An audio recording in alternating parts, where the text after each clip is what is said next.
looking at it from a single aspect, I was like, well, man, if I was married, I have somebody to come home to, da da da da da da da. But when it come home being somebody that's married, yeah, it's great, but you still have to get reconnected with that person. You still have to get reintegrated into the household. Yeah. You can't come in and, be doing X, Y, and Z. Because that year could have changed you. You could have been through things and seen things and things happen and changed the way you think and do things. And that happened after my third appointment with my wife, or third appointment, first back with my wife. Some things happened. We didn't know at the time that's what the issue was, but that was the issue. And it caused a lot of problems between me and my wife. But once we figured it out, it took time to figure it out. Once we figured out that was the problem, it made it a lot easier. Yeah. But communication, and the biggest thing I could say for us was being young and not communicating. And not communicating our thoughts and feelings like we do now. No. So that was the biggest thing, was the communication breakdown. But coming back stateside, like far as like not your intermediate family, far as just a bigger picture, no, we were fine. I mean, nothing like what you see on TV with, the Vietnam, and I've spoken to, a bunch of Vietnam vets where they came back and they were spit on. Yeah. And again, there's different society, different, thought of thinking. I mean, I wouldn't know what to do if somebody spit on me, but anyways, I feel like I know what you would do. But we never, I say we, me and my buddies and people that I worked with, never had any negative connotations about coming back or anything. It was always well received and, good things and this and that. Never really had anybody like yell at me or talk ugly to me because I was in the military or call me this and that. No, never. I've never experienced that. Yeah. Maybe some people have. I've had friends that have been called, what's a good term? Slow, as my wife would put it. They've been called slow by other people because they joined the military. Because they're like, well, you can't think for yourself and you can't do this. So you're slow and you join the military, blah, blah, blah. You have no opinion and this and that, which is, far from the truth. I know a plethora of people that are very intelligent that join the military because they like being in the military. They like being in a group and having a camaraderie and teamwork and, all that stuff. And that's, but that's conversation for another day. Yeah. But I've never, that's from a personal aspect, and then from being single, being married, and then internal and then external as far as received by the nation. I've never had any problem with that. Yeah. It's always more internal. I would say that being the age that I am now, knowing that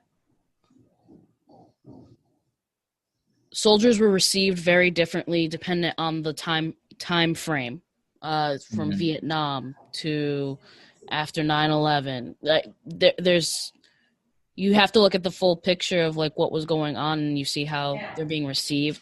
I will say this though, it's very difficult to see how poorly it's very difficult to see how poorly soldiers are treated in general when, like you just said, they've seen things and they're defending and protecting our rights.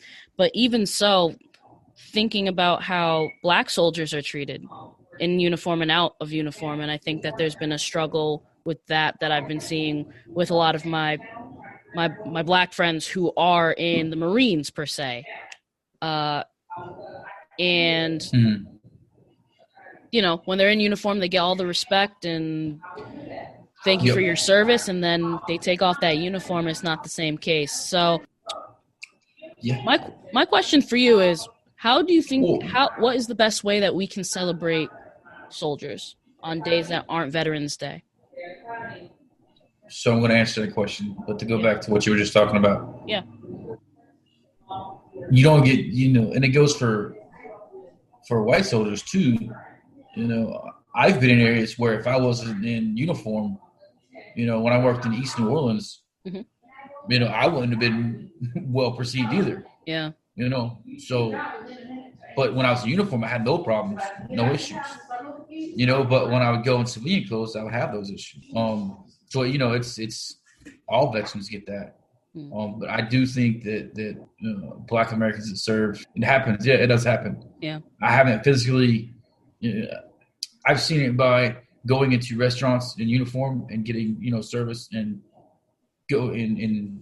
We were in. I think it was. Well, I won't give the name of the place. It was from the state of Virginia. Yeah. We went to a restaurant and we were in civilian clothes and we couldn't get any service. Or in Florida, we were in civilian clothes and there was, it was 3 black males, black female, and myself. Mm-hmm. And we went and sat down in a restaurant. Everybody in the restaurant was white. And they just looked at us like we were crazy. It took a minute to come over and get service. Once we got service, it was fine. Yeah. But it's just like, it was 2017. Yeah. And I'm like, it's 2017. Like, what are we doing? Yeah, it's still alive, and we're working on dismantling it. We've been I've been in uniform, and you've met my wife. Yeah. Jasmine, she's, light skin. Mm-hmm. And we've been in restaurants in Georgia. This was probably between 2007 2011 when we were in Georgia. Mm-hmm. I was in uniform sitting next to her. And we both got wedding rings on, talking lovey-dovey. Yeah. And they would come up to us and ask us, are y'all together? Is this check together? Come on. Are we serious? Like, this is 2000, but those things, I mean, they do happen. Yeah. And it's sad that we have that. And I wish I could fix it, but it's not going to get fixed overnight. And that's one of the hardest things that I see right now going on in the world is, not saying that downplaying anything that anybody's doing, but I think people want they want to fix now, but if you're having open heart surgery, it's not going to fix itself overnight. Right. You didn't get that way overnight by having high blood pressure and high cholesterol, so it's not going to fix itself overnight. Exactly. I think there's a lot of people with a lot of good ideas. But I think the political realm is eventually going to change it. It's going to take some years, but it could be years before these ideals are changed and fixed, because you have to change the hearts and minds of the people, and that's one of the hardest things to change is when you start changing the hearts and minds of people and the ideals of people, unless you get to the president. We had this conversation. The president is just a figurehead. It doesn't affect change for anything. Whether it's President Obama, President Clinton, President whoever. It doesn't matter. The House and the Senate are the ones that make the laws. They're the ones that vote into what we're going to do. Yeah. And then your state legislators, your state senators, and this and that. Your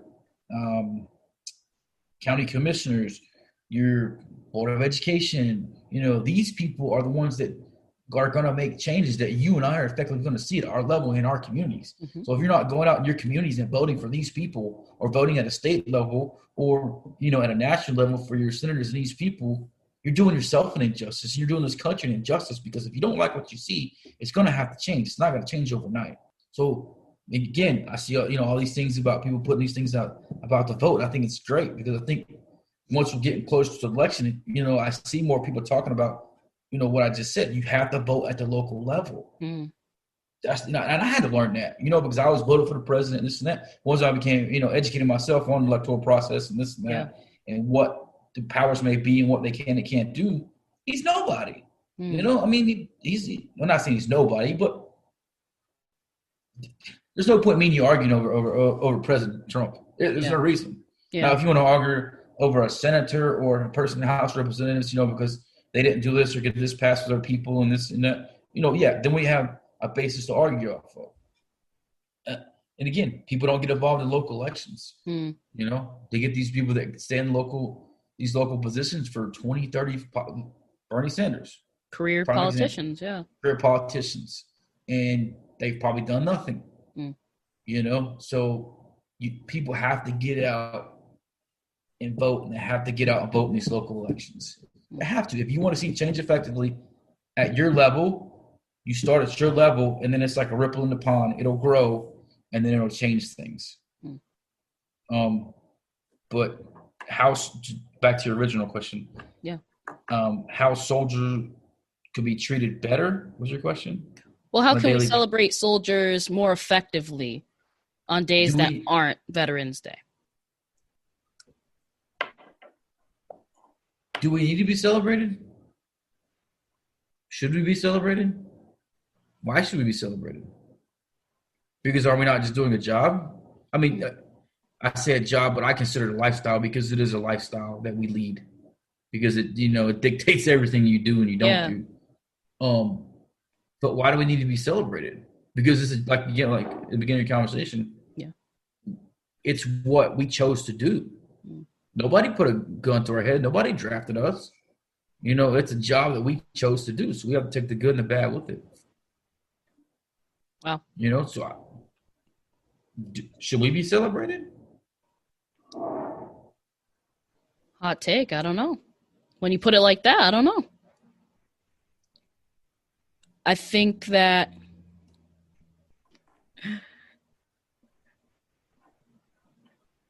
that there's. If you say that, should we be celebrated? Should police officers be celebrated? Right? Should firemen be celebrated? Should teachers be celebrated? Yeah. To me personally, I think teachers have the most important job that affect the youth of America because they spend the most time with them during the day, during their childhood. That's my personal opinion. I think teachers are underpaid. I think teachers don't get the equipment they need. I don't think they get the help they need. But again, it's like any other job. Like even people in the military, again, some people go into teaching just to have a job.